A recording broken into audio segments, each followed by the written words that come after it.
Here we go. So the next stuff, it says naming ionic compounds, but the good thing about this is we're going to review some of the stuff we did previously. So this is not hard, but it's really important for what we're going to do next. So we'll review some of this stuff, and as we do, we'll draw some things on the board and make sure that we're good to go. So because, like I said, it just gets tougher. Okay, so naming ionic compounds. All right, so review. I'm going to throw this stuff up here. And again, this is all a review, so technically you've already got all this stuff in your other notes. If you want to rewrite it, you can, but it'll be in Google Classroom and you can rewrite it then. So a couple things. All right, so we just started from the top, work our way down. Elements naturally exist in compounds. Two or more elements chemically combined. So why don't, you can answer this question, why don't elements exist? And anybody can answer. No raising of hand, just answer. Why don't elements exist? And you can talk about it to your people at your table as well. Instead of answering out loud. Why don't why don't elements exist as individual entities? Or maybe another way to ask that question is why do elements form compounds? Maybe that's easier. That's the answer. Yes. Okay, so to become stable. Very good. So what does it mean to be stable? Yes, so going back to us, to have 8 valence electrons. Very good. That's exactly what it means to be stable. So when we have 8 valence electrons, what does that do? It fills what? What is full when you have 8? It's outer shell. So something about this. So we could get into, there's details about this stuff that you can go deep into the weeds with chemistry and figuring out, like, why is this like this, and what is special about 8, and why is this stable, and stuff. So, but elements form compounds to become stable and to have full outer shells. Okay, so are there any elements that don't form compounds?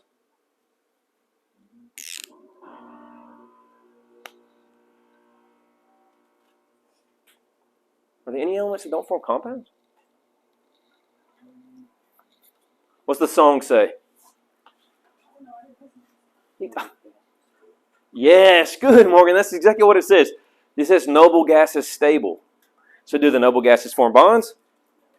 Or do they form compounds? No, they don't. So there is elements that don't form chemical compounds. They're the noble gases, right? Because they're already stable. Why form a bond when you're already stable? You don't. Okay? So no, yes is the answer. There are elements that don't form compounds, don't make bonds. All right, so the 2 main types of bonds are ionic and covalent. And the difference between them, guys, is that a metal and a nonmetal form an ionic bond. 2 nonmetals form covalent bonds. And that's the easiest way to think about it. Because if you look on your periodic table, let's get one right here. And you've got one. You need your periodic table, by the way. Gosh, you need that thing. Okay, it's so important. Okay, you can use it.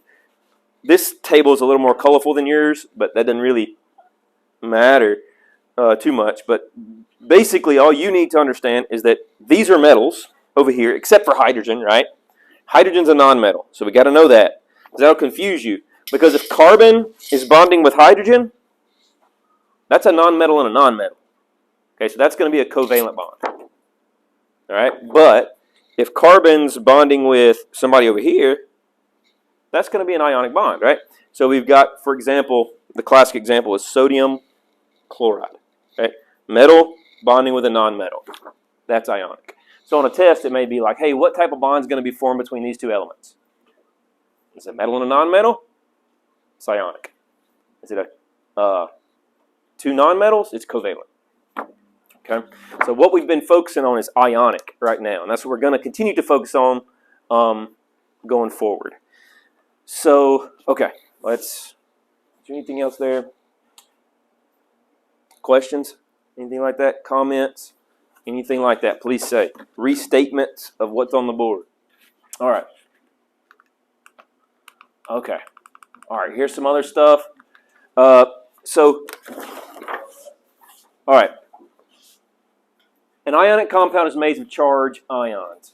So a cation, how are you going to remember that this word means positively charged ion? What could help you out there? The T looks like a plus. I don't know, that helps me. The T looks like a plus, so I know from now to eternity that right there is positive, right? Cation is a positively charged ion. Well, how could you remember that an anion is negative? Well, there's only two things, positive or negative, so the one's got to be negative. But also anti means negative, right? So I think about it like anion, anti-ion, so it's a negative ion. Okay, that can be you could do that, or you could just say the other one's negative. One's positive, the other one's negative. Right? So that's just all review. We should have this already written down. But technically, you don't have to write that. And then this is important. Although an ionic compound is made up of charged ions, the overall charge of the compound must be 0. Okay, so we're going to look at something in a second that should make a lot of sense for this. Okay, and we're going to have a quiz Wednesday. Wednesday we'll have a little quiz. We need another little quiz grade will be good on this stuff.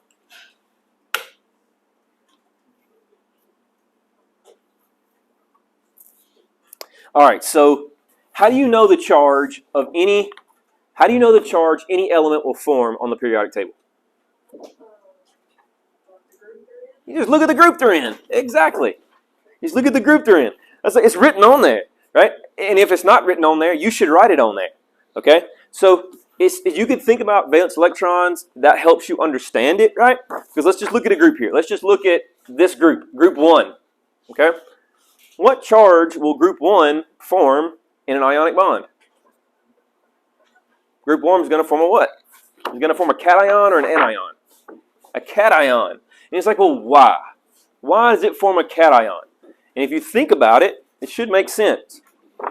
How many valence electrons does group 1 have? 1. So, if it needs to have 8, right, is it easier for it to lose 1, right, and then have a full outer shell? Or to gain 7? Lose 1. So if it loses 1 negative, what is the overall charge of the atom now? If it was neutral before and it loses 1 negative, it was 0. It's positive 1. So that's where the oxidation states, +1, +2, +3, plus or minus 4, -3, -2, -1, that's where those come from. Okay? That's where those come from. It comes from the fact that they're going to gain or lose electrons to have 8. So you can just understand those oxidation states. And that really helps you. Oxidation states help you in determining what compound will form when a metal and a non-metal bond together. The oxidation states tell you because the overall charge must be 0. So, for example. All right, guys, we don't even have to write all this down. You want to write this down? The notes will be in Google Classroom. Go get them and write it down. I'm gonna move forward. I promise, but I'll put them in Google Classroom. I know some people like to write that down. That's totally awesome if you do. And I could give you more time. But what I want to show you is this. All right, we already did this, by the way. We went ahead a little bit. So I'm going to pull this up. Whoa. All right. But it was spring break. We'll do it again. All right. So, how did I know magnesium has a +2 oxidation state? Because it says on the periodic table. Exactly. I mean, that's all you've got to know. I've got it written on my table. I found magnesium. I went up to the top and it said +2. But really, though, how could I? It does say it on there. But how could you also know magnesium has a +2 oxidation state? How many valence electrons does magnesium have? 2. So is it going to gain 6 or lose 2? Lose 2. So you know it's going to have a +2 oxidation state because if it was neutral and it loses 2 negatives in a bond, it's lost 2 negatives. It's got to be +2. Okay? So you don't technically, once you understand what's going on, you don't have to have those oxidation states written down, but you also could just have them written down and just look at them. All right, so what you do when you do this, the way this is going to work. This is the question. What is the formula for the compound that forms between magnesium and phosphorus? Okay, well, we're going to write down Mg. Then I'm going to write down the oxidation state with its charge. +2. Then that's the metal. Then I'm going to write down the non-metal, phosphorus, and its oxidation state. minus 3. And you write them like in the upper right corner of the symbol. Right? And all you do now is take the charges and make them amounts. Crisscross them. Take the charges. These are charges. They're going to become amounts. Charges become amounts. Well, there's no such thing as a negative amount of magnesium in a compound. Like, how could that be? It's physically there, right? If it's not there, then it would just, don't write it. It can't be negative amount of it, okay, in the compound. So get rid of the negative symbol is what I'm saying, all right? So that 3 is just going to become a 3, okay? So our compound that forms when magnesium and phosphorus bond together in an ionic bond is Mg3P2. Right? That's it. That's what happens. Okay? You can do it that way, but you don't have to do it that way. You can just think about it. It said on the last slide that the overall charge of the compound has to be zero. Neutral or 0. It has to be 0. Well, if magnesium's plus 2, phosphorus is minus 3, how can you get that to cancel out is the question really, right? Well, if I just say, okay, well, I've got plus 2 Mg is plus 2, phosphorus is minus 3. Okay, well, if I add another magnesium, right, that would be plus 4. Got 2, add another phosphorus, that's minus 6. So I have 2 Mgs, 2 phosphorus. Add another magnesium, right? Plus 6 minus 6, 0. So 3. That's the point of it, right? That's what has to happen. So, and why does it have to happen? Well, that's what we don't make it happen. It just happens. That's what we observe in reality, right? If we were to take magnesium and phosphorus, put them in a container, add a little heat, shake it up, boom, chemical reaction takes place. Observe, now use a mass spectrometer, a machine that can measure what's there, okay, and see what's there. Well, it's this. That's what's there, right? And so now we say, okay, well, why does that form? So you can go back and start figuring stuff out, and that's the way it works. And so now we can, as an actual chemist, you actually do the experiment, but now we use the data from the experiment to explain what happened, and that's what happened. So the Mg3P2, so that works every time. So ionic compounds, determining what compound will form from a metal and a nonmetal is pretty straightforward. It's pretty straightforward. Okay, so let's do some more. Do some practice. All right. So boom, boom, crisscross applesauce. The whole thing equals 0. Okay. All right, you do it. So I want you, for these 5, to go through right now. You have to use your periodic table. Tell me metal, nonmetal. Write them down. Al, Cl. Put the oxidation states. Crisscross them. Tell me the compound that forms. Okay. Make sure you can do this, that you're not getting hung up on anything like oxidation states or something.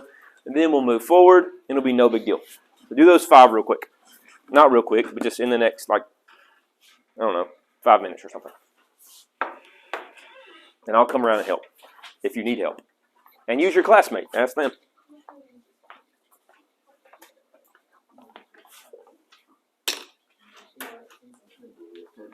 Try and fail, guys. Try and fail. It's okay. Yes, that is the number you write down. Al plus 3. Remember, that second letter is lowercase, because that'll mess you up. The second letter, remember guys, the second letter in an element symbol is always lowercase. Good, good. So chlorine. Yeah, bigger. First letter's uppercase. Nice one. Crisscross applesauce. Don't forget to get rid of the charge.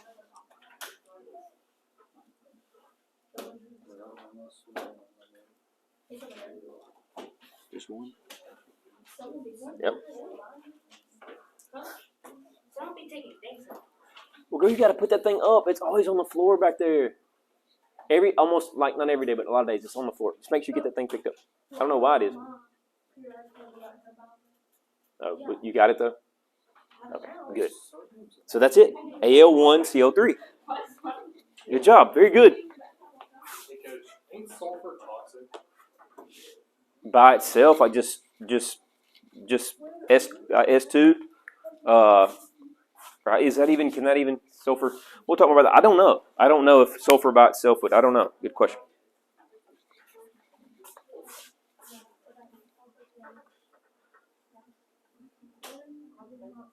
Like sulfur in a chemical compound is.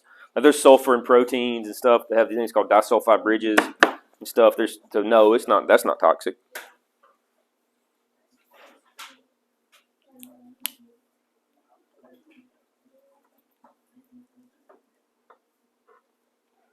Nice. Pretty much understand that. Okay, good. Guys, you don't have to write a 1 like when it's AL1. You can write the 1, but the convention is if it's a 1 to not write it. It's just AL because it's 1 AL, whether or not you put a 1 or not. I'll show you what I mean in a second. Put the answer.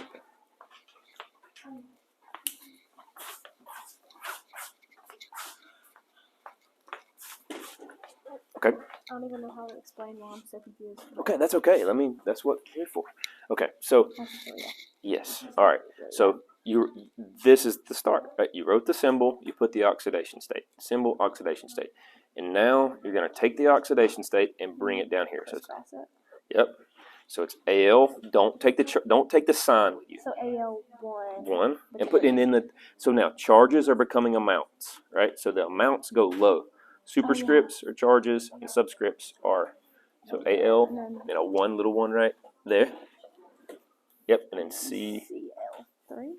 Yes, and that is your compound. And you can validate what you just did by this, right? Because the whole point is this: of any of these ionic compounds, every aluminum has a +3 charge, right? Every chlorine has a -1 charge. Well, okay, so if every aluminum is +3, you can say, okay, well, how many chlorines do I need to cancel out that +3? Because every chlorine's -1, every aluminum's +3. So this said you need 3 chlorines for every 1 aluminum. And that makes sense, right? Because if you have 3 minus 1, it's -1 plus -1 plus -1 equals -3, right? And that's +3. And so -3 plus 3 equals 0. So you know you're right. Okay. There you go. Thank you. So try that other one.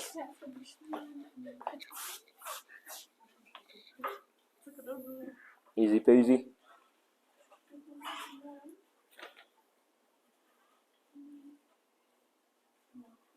Yeah. All right, a lot of y'all are finishing up. Some of y'all are. Yeah, let's get label on them.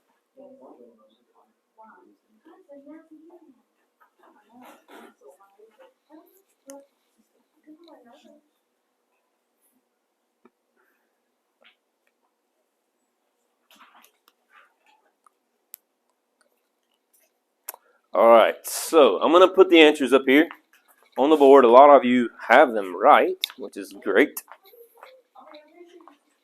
And if you're not done yet, keep going. Keep going. That's okay. But I did see at least everybody, I think, had at least 1 or 2. All right, so AlCO3. Get that right? Most of us did by me walking around looking, you did. The one thing that maybe some of you did, and this is okay, but technically you won't ever see this. You won't see Al1Cl3. Because like I said, when it's Al just by itself means there's 1 aluminum. Okay? So it's really not Al1, it's just AlCl3. Okay? Lithium and nitrogen, Li3N, right? So the -3 came down, the 1 went over here, and that made sense, right? Because think about it. The whole point of this is to say not every nitrogen has a -3 charge, right? Every lithium has a +1 charge. Well, how many lithiums do you need to cancel out that 1 nitrogen? You need 3. Okay? So that's how you can kind of validate the crisscross method. See, okay, it really does work. Every nitrogen's -3, every lithium's +1. Make it be 0. Make the overall charge of the compound be 0. So have 3 lithiums. 3 1 nitrogen. Minus 1, minus 1, minus 1. Or plus 1, plus 1, plus 1, excuse me, minus 3. That equals 0. All right. MgI2. Who got this one right? Who put Ca2O2? I knew it. I knew it was. I see. That's all saying 0 and 4. Yeah, I knew it was that. I knew it's Yeah. Okay. So, so when you do this one, all right, check it out. One's like this. It's like 1 and 1. So technically, remember, Ca is plus 2. O is minus 2. You say, okay, move it down, move it down. Ca2O2. If you do this experiment, that's not what you get. You get CaO. Well, all you have to do is just look at plus 2 cancels out with minus 2. So it's just 1 and 1, right? So that's the way you have to think about that. It's just 1 calcium for every 1 oxygen. You can also think, you can simplify, like 2 goes into 2. So you simplify it down. So it will be 1 and 1. But you can also just look at these charges.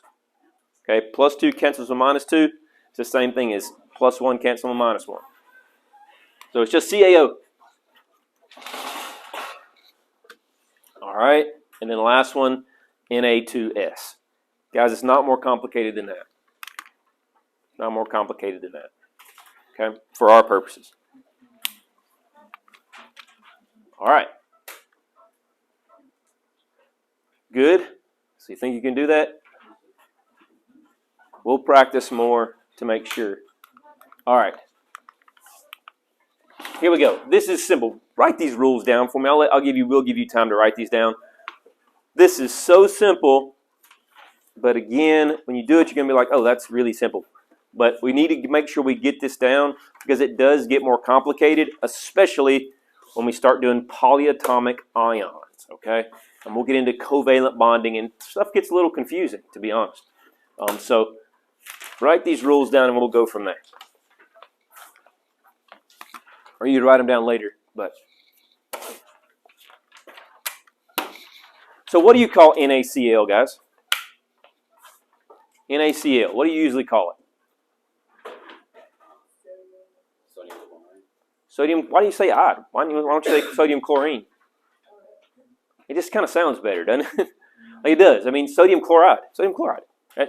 That's what you say. But the element's chlorine. It's not chloride. But it's actually right. It's just the naming convention. So the way we name things for ionic compounds is you say the name of the metal, sodium, name of the non-metal, drop the ending, and add IDE. Okay? So in this case, calcium sulfide, instead of calcium sulfur, right? Because the element sulfur, instead of saying sulfur, you say sulfide, right? You drop the ending and added IDE. That's all you do, okay? So write the name of the first element, the metal, calcium. You always do that. Then write the name of the second element, the non-metal, with an IDE ending. Okay, so I dropped the sulfur UR and added IDE. That's all you do every time. Bam. For this part. For this part.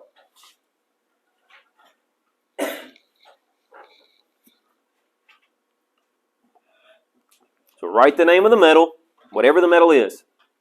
Lithium, sodium, magnesium, beryllium, potassium, calcium. Then drop the ending, add IDE to the non-metal, and write it down. Some of them are going to sound kind of weird, like phosphorus.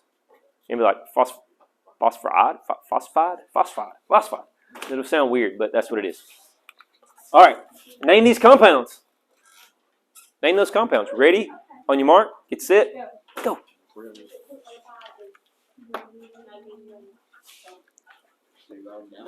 You write them down or just say them to yourself. Say them to your classmate.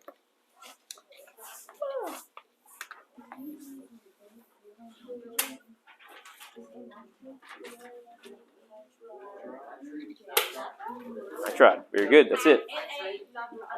What? Not nitrate. 8. You're doing something for. You're doing polyatomic ion stuff. No. Drop the ending. Add IDE. IDE. I done this. Hold on. I'll put. Where were we doing? I didn't put it over here. It's okay. Just mix match. It's alright. Over here. Just go down here. Just get these examples. That's fine.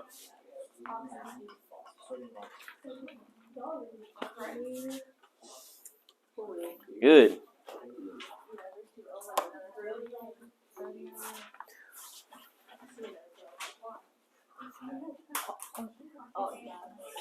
Yep.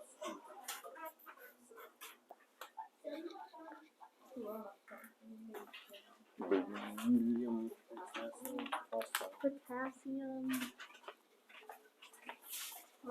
That one's a weird, I'm telling you. Phosphide, yeah. Huh? For what that says. I tried.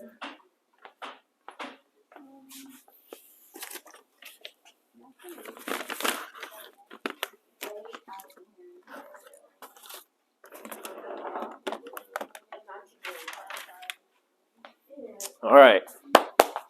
So, we're doing great. So somebody, what was the first one's name? Anybody? Drop the ending at IDE. Beryllium nitride. Very good.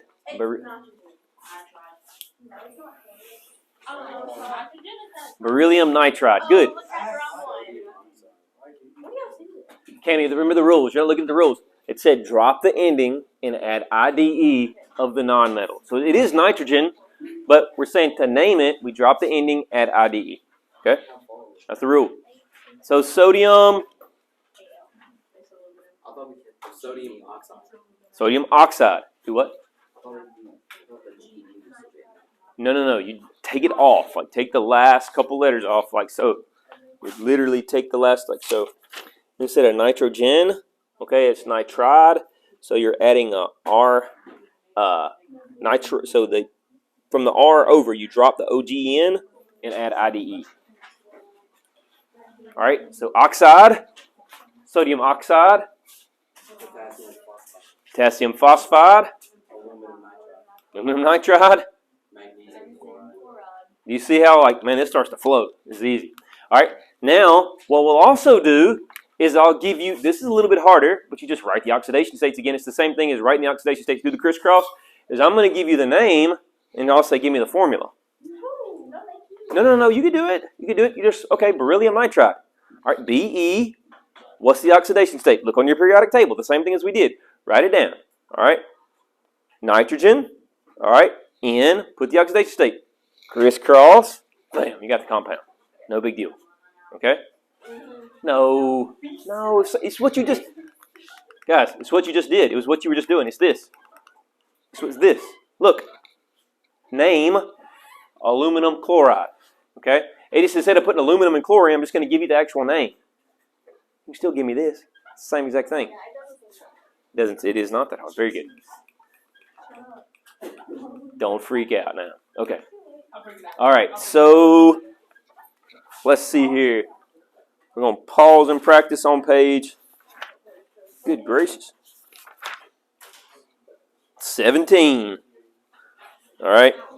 We're not going to polyatomic ions yet because it's about to get crazy up in here. Okay, just kidding. But that is hard to know. Okay, we'll figure it out. You got to do some memorization. You just memorize it. So I don't know what to say. Anyway, okay. So let's work on page 17.